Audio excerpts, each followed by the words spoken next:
જ્યારે કોઈ 5 કિલોમીટર 2 કિલોમીટરની અંદર કોઈ તાલુકા ખરીદ વેચાણ સંઘ હોય, સેવા મંડળીઓ હોય, તો ખેડૂતોને ખાતર ના મળે, પણ 1 કિલોમીટરની અંદર 500 મીટરની અંદર દારૂ તમને હોમ ડિલિવરી મળે, જેટલું જોતું હોય એટલું. ખેતરમાં પાણી વાળવા વાળા જે ખેડૂતો અને યુવાનો એ હવે તો એના બોલા મોબાઈલ થી લોકેશન મૂકી દે, હોન્ડા લઈને ત્યાં ખેતરમાં આપવા માટે જાય.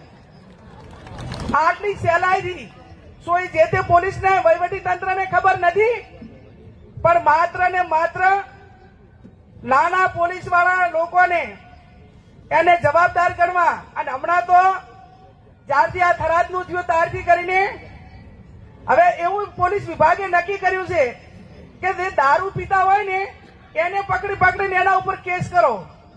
ભાઈ દારૂ પીતા વાળા ઉપર કેસ કરાય કે દારૂ પાડવા વાળા વેચવા વાળા ઉપર કરાય? ચોરને પકડાય કે ચોરની માને પકડાય? તો ચોરની માં કોણ છે?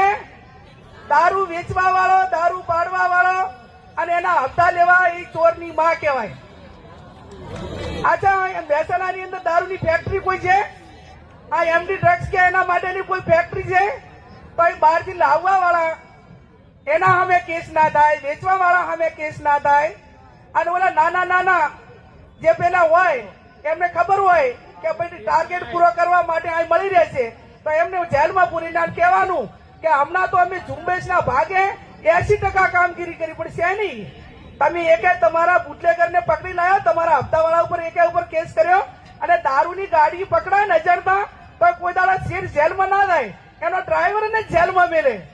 તો હવે ડ્રાઈવર તો કદાચ એને રોજગારી માટે બિચારાને ના છૂટકે કરવું પડતું છે આવા બુટલેગરોની ડ્રાઇવિંગ, પણ કોઈ દાડા કોઈ એના સેટ ઉપર ક્યારેય કેસ થતો નથી. અને એના કારણે આજે ગુજરાતની અંદર બદીઓ વધી છે, અને એટલાય હદે વધી છે કે એને હવે કંટ્રોલ કરવું એ હવે એક આઝાદીની લડાઈ હતી એવી ને એવી લડાઈ આમની સામે લડવી પડશે. એ તો બહારના અંગ્રેજો હતા એટલે આપણે ગાંધીજી જેવા, અને હાલ જે વર્તમાન એક ગાંધીનું ગુજરાત કહેવાય, અહીંયા ગાંધી વિચારધારા ચાલે, પણ એમને ગાંધી વિચારધારા હાથે કાંઈ લેવા દેવા નથી, એમને ગાંધી છાપ હાથે જ લેવા દેવા છે. એમને વિચારધારાને કાંઈ લેવા દેવા નથી. આ ગાંધીનું ગુજરાત, એમાં સત્ય અહિંસા ચાલે, પણ ના ના આ તો ગાંધી બાપુ વાળી નોટો જ ચાલે. તમારે ગાંધી બાપુ વાળી નોટો આપી જો અને તમારે જેમ કરવું હોય એમ કરવા માટે